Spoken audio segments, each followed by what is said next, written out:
पूर्वी मुख्यमंत्री माझी लाडकी बहीण योजनेतील लाडक्या बहिणींना एकूण 3 हप्ते म्हणजेच 4,500 रुपये मिळणार आहेत। त्यातील नोव्हेंबर महिन्याचा लाभ पुढील आठवड्यात जमा होण्याची शक्यता आहे। शिवाय मकर संक्रांतीपूर्वी डिसेंबर आणि जानेवारीचे असे 2 हप्ते सुद्धा एकत्रित मिळते, म्हणजेच 3,000 रुपये एकत्रित देण्याचं नियोजन सुरू आहे।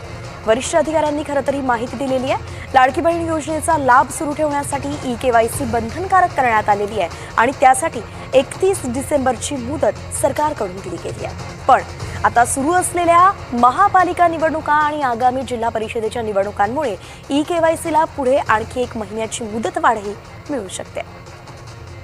सध्या महानगरपालिकेची रणधुमाळी सुरू असून डिसेंबर अखेर जिल्हा परिषद पंचायत समित्यांचा बिगुल वाजणार आहे। आता मकर संक्रांतीपूर्वी मुख्यमंत्री माझी लाडकी बहीण योजनेतील लाडक्या बहिणींना एकूण 3 हप्ते म्हणजेच 4500 रुपये मिळणार आहेत।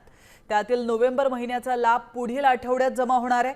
त्याचप्रमाणे मकर संक्रांतीपूर्वी डिसेंबर आणि जानेवारीचे 2 हप्ते देण्याचेही नियोजन सुरू असल्याचं वरिष्ठ अधिकाऱ्यांनी सांगितलं।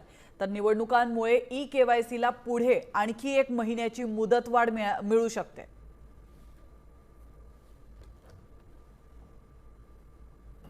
राज्यामध्ये सुरू असलेल्या स्थानिक स्वराज्य संस्थांच्या निवडणुकांच्या पार्श्वभूमीवर महिलांना 2 महिन्यांचं अनुदान एकत्र दिलं जात आहे आणि दरम्यान राज्य सरकारनं या योजनेमध्ये सुमारे 2,42,00,000 लाभार्थ्यांना अनिवार्य केलेली केवायसी केवळ 1,60,00,000 महिलांनी केल्याचं महिला आणि बाल विकास विभागातल्या अधिकाऱ्यांनी सांगितलेलं आहे।